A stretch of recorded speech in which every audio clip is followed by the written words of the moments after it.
SIR পর্বে আইন শৃঙ্খলা নিয়ে সুপ্রিম কোর্টের নির্দেশের পরেও গত কয়েকদিন ধরে আমরা দেখতে পাচ্ছি বিভিন্ন শুনানি কেন্দ্রে যেভাবে অশান্তির ঘটনা ঘটছে, কোথাও ভাঙচুর চালানো হচ্ছে, কোথাও রাস্তা অবরোধ করা হচ্ছে, কোথাও সংঘর্ষ হচ্ছে।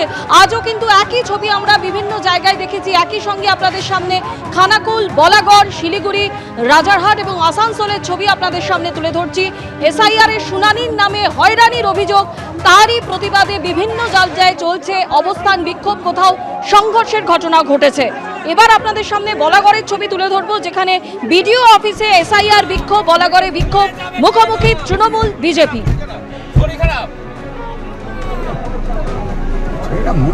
ছেলেটা কি মিষ্টি ভাই, করে দাও ভাই, ছেলেটা মরে যাবে, ছেলেটা মরে যাবে, মরে যাবে, ছেলেটা আগা করা, ছেলেটা মরে যাবে, আরে মরে যাবে, মরে যাবে ছেলেটা, আরে ছেলেটা মরে যাবে, ছেলেটা শরীর খারাপ, শরীর খারাপ, শরীর খারাপ, ছেলেটা মরে যাবে, ছেলেটা কি মিষ্টি ভাই, করে দাও ভাই, ছেলেটা মরে যাবে, ছেলেটা মরে যাবে, মরে যাবে, ছেলেটা আগা করা, ছেলেটা মরে যাবে।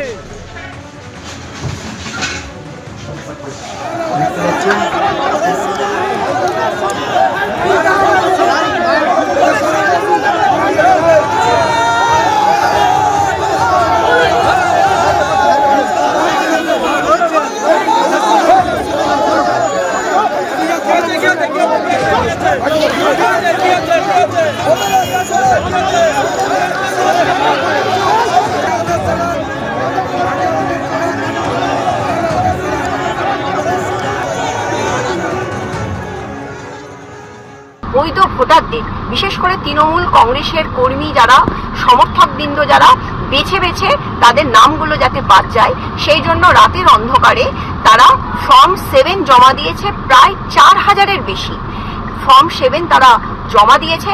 এবং দেখা যাচ্ছে যে বলাগড়ের বিভিন্ন অঞ্চলে যাদের নাম ফর্ম 7-এ জমা পড়েছে, যে অভিযোগকারী বিজেপির যে কর্মী বা সমর্থক যে সই করেছে, তার বাড়ি হয়তো সেখানেই না, অথচ সে ঠিক করছে যে সেই স্থানীয় বাসিন্দাটা স্থানীয় কিনা। এরকম অদ্ভুত এবং ঘৃণ্য চক্রান্ত তারা করেছে। বিডিওর একাধিক আধিকারিকরা সেই ফর্ম নিতে অনিচ্ছা প্রকাশ করছিল। আজকে তার প্রতিবাদেই আমরা এই বলাগড় বিডিওতে বিক্ষোভ দেখাতে আসি। আমাদের একাধিক কার্যকর্তার উপর হামলা চালিয়েছে রুনা খাতুনের নেতৃত্বে যে সকল দুষ্কৃতীরা এসছিল। আমরা প্রশাসনের কাছে পরিষ্কার বলে দিচ্ছি, যারা আজকে এই ধরনের হামলা চালিয়েছে তারা যদি গ্রেপ্তার না হয়েছে, বলাগড় আমরা পুরো অবরুদ্ধ করে দেবো। বলাগড়ের পাশাপাশি আসানসোলের ছবি এই মুহূর্তে আপনাদের সামনে তুলে ধরবো। এসআইআর এর শুনানির নামে হয়রানির অভিযোগ, শুনানি কেন্দ্রে তৃণমূল বিজেপি সংঘর্ষ।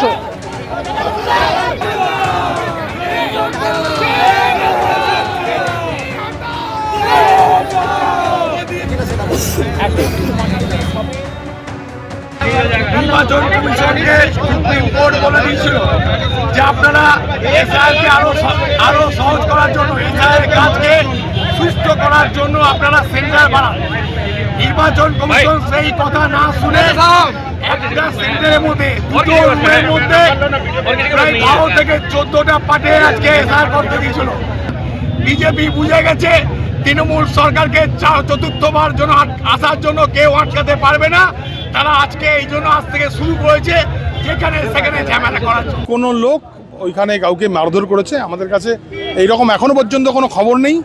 যদি এইরকম কোনো ঘটনা ঘটে থাকে, আইনের মতন আইনের ব্যবস্থা হবে। যেখানে যা বেআইনি যা জিনিস হবে তার বিরুদ্ধে যা আইন যা বলে তাই হবে। লোককে বিজেপির লোক মারবে, এই জিনিস কাউন্টিং সেন্টারের ভিতর এই জিনিস হতে পারে না। এবিপি আনন্দ, এগিয়ে থাকে, এগিয়ে রাখে।